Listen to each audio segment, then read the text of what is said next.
Hey, tourpreneurs, it's Mitch Bach, and just a quick note before we begin today's episode. Tourpreneur is currently sponsored by Google. We're thankful for their support of our community, and we are offering with them a completely free course helping you unlock the power and potential of Google's Things to Do program, which is specifically helping tour operators add their tours to Google in new ways that gives you new exposure and more direct bookings. To learn more, go to tourpreneur.com/Google.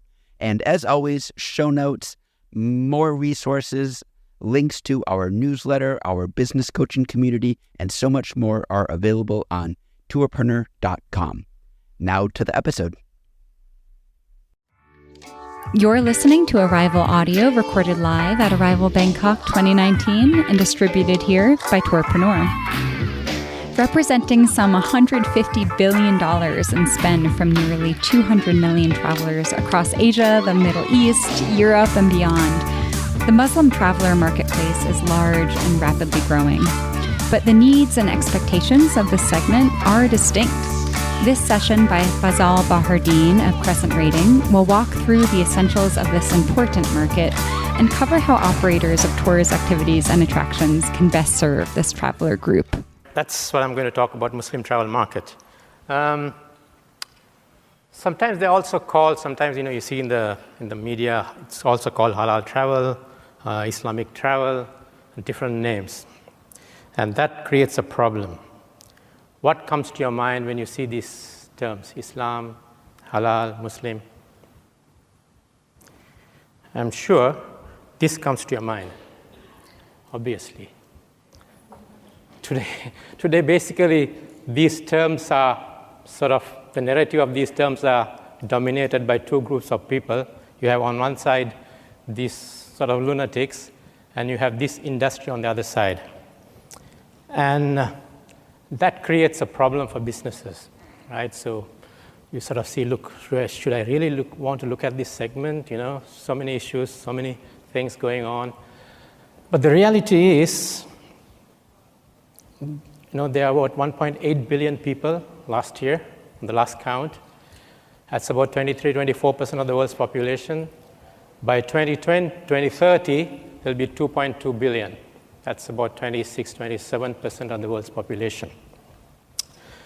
And if that's not enough, especially for the travel industry, more than 50% of them are under the age of 30, according to Pew Research. So if you're looking for the next millennial market, that's where they are. And since we are sitting in Bangkok, 1.3 billion of them are in Asia, about 4 or 5 hours flight from Bangkok, possibly. When it comes to travel, our projections are by 2026, they'll spend about $300 billion in travel expenditure. That's going to be at least around 11% of the global travel expenditure. And that's, a lot of people think Muslims actually travel mainly for, religious travel to Saudi Arabia. But actually that travel is less than 8% of the total expenditure of 300 billion. Almost 85% is on leisure. And as I said, there are a younger population. Almost 1/3 of that expenditure actually will come from the younger population. That's the projection that we made for 2026. Actually, there's a report that we published on the Muslim millennial travelers a couple of years ago with these numbers. What are their travel? So I'm going to talk a little bit about their travel, some of the things that you need to take care of when they travel and in the catering to them. So what are their motivations and inspirations? Have you seen this sometimes in the papers? So sort of you see them in tweets and some articles as if, Muslims are coming, they're going to invade your beaches, they're going to spray all the time in your beaches, be careful. In reality, they're just another segment like anybody else, right? They are coming to explore like anybody else, your culture, your food, experiences. That's what they are for. They're not going to spend all the time in the beach praying 5 times a day or all the time praying in the beach. But that's what some of those headlines try to create a fear factor. The only difference is that they still want to preserve their basic values and keep their identity, which sometimes becomes difficult these days. So, what are their basic requirements, which I think it's important, especially we are talking a lot about activities and there are a lot of talk about the food and all that, so food is such an important factor. So we actually published these models in 2009, what are the basic faith-based needs of Muslim travelers. In order to help the industry, we sort of categorize them into need to have, good to have, nice to have, so that you know what's most important and what's less important. What we did this year was, it was almost 10 years ago that we published this, and we have been using this the last 10 years. We said, look, we need to relook at it. So we actually ran a very extensive survey and research and all that, and we wanted to see whether it has changed, and it has changed a bit. So we published this sometime in April with our new report that we published with MasterCard, where there are some changes. So one is that. So let me go back. Let me go back a bit. So need to have. We, as I said, when we started in 2009, we identified two things: halal food and prayer facilities. I'm going to talk about that in a little while. And then we had good to have and nice to have, and water-friendly washrooms was in the category of good to have. So when we did the survey, overwhelmingly they said, no, that's something that we really want to have when we travel. And there were other new things. I'm not going to talk a lot about that. So there were social causes, no Islamophobia, local Muslim experiences. I'm going to focus basically on these three things for the next few minutes. Before I do that, so where are these requirements required? Across the whole journey. And in our case, I think all of you are in that area, in destination services. Before I do that, a disclaimer. All Muslims are not the same.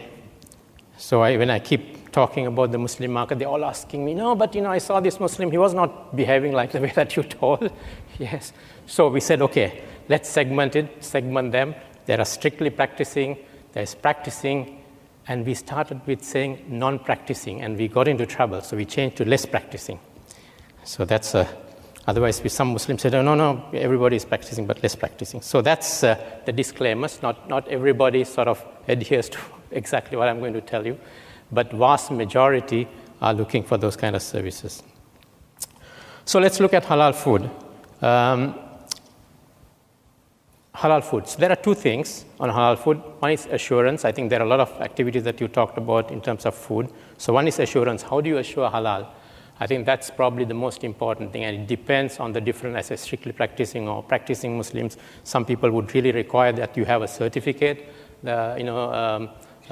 given by a local authority that the food is halal, or some people would like your assurance that it is halal. So that's all about assurance. And then there is the whole thing about alcohol. So Muslims are not supposed to drink alcohol. However, some may. But anyway, most Muslims would, when they travel, still dine in a place that they serve alcohol, but some Muslims will not actually dine in a place that they serve alcohol. So those are the two things that you need to talk about. I see my clock running down faster than I thought, so I need to speed up. The second thing is prayer facilities. So prayer facilities, two things you probably need to look at. Private space. Muslims don't need private space to pray. They can pray anywhere you want, but these days when you pray in a public place, the next thing you might know is security tapping on your shoulder saying what you're doing. So you have to be careful. So we prefer to pray in private these days. And the second thing is about ablution. So Muslims need to take ablution before they pray, which requires water-friendly washrooms. And there's one thing that Muslims do before they pray. As I said, they wash face and all that, but they also need to wash their feet. So if you don't have a foot washing thing, Muslims are supposed to be gymnasts. Then you have to put your feet on top of a sink to wash your feet, which is not very convenient. So if you really want to take care of that, you need to have something like this. And of course, Muslims also use water when they go to the toilet. So if you see in Asia, and even in this hotel, you see these kind of fittings in the washroom, in the toilets. So my last chart. So I think one is to provide those services if you really want to cater to the Muslim market, in the experiences that you're developing. But most importantly, I think that's what's lacking. I think most importantly is that it needs to be visible during the discovery and booking phase. You can have all the nice services and facilities in your activities and all that, but if it's not discoverable, it's not available to be seen in the discovery and booking phase, they won't know. So I think it's important that you make somehow visible in the booking phase. And also Muslims do actually, more than others, if they see some Muslim-friendly service or facility, they do share with others. So try and incentivize them to share with others whatever you're providing. I think that brings me to my last chart. Thank you very much. Fazal, one question before you exit the stage. So you talked about not all Muslim travelers are the same. So I'm also going to assume that all Muslims around the world are not the same. So we have the markets in the Middle East, obviously, especially in Southeast Asia with Malaysia and Indonesia, of course, South Asia. And then we have enormous Muslim populations in North America and Europe. So can you just walk us through a little bit, especially for operators based in Asia, what should I be thinking about in terms of prioritization if I'm interested in this market, or perhaps if I'm focused on selling into, or I want to move into the Indonesian market or the Malaysian market? How should I just think about that diaspora and prioritize the different the Muslim population from a geographic perspective? I think definitely there are differences. I mean, there's a distinct difference between how halal conscious, as you may say, of populations which are minority Muslim populations versus majority countries. There's a whole theory around that. I'm not going to go on that path right now. But however, whether they are coming from the Middle East or US or UK or Singapore, I think what I showed you on halal food, I think it's everybody shares those kind of requirements. It's about, you have some differences between how much the level of assurance that some markets want in terms of halal food or not, and some markets probably, if you say it's halal and if you give them some level of verbal assurance, they may be okay, and that differs from country to country. I think that's probably the biggest difference. But of course, you really have to take care of, if you want to take, a Middle Eastern market, who comes to Thailand may not be interested in a mosque tour. For instance, they have enough 1,000-year-old mosques. So, I mean, there are nuances like that. But in general, when it comes to faith-based needs, as I said, need to have is something across the board. You really need to take care of the two most important needs for me are the food and the prayer facilities. Food is probably the single most important thing. I mean, you don't want to have a traveler come to a city and spend 2 hours trying to find where to eat, because then you lost the opportunity to make money out of them. Ladies and gentlemen, Fazal Bahardin, Crescent Rating. Thank you. We hope you enjoyed this session from Arival, the only event dedicated to creators and sellers of tours, activities, and attractions. Head to arivalevent.com to register for upcoming conferences around the globe. And for insights into the in-destination industry, head to arival.travel.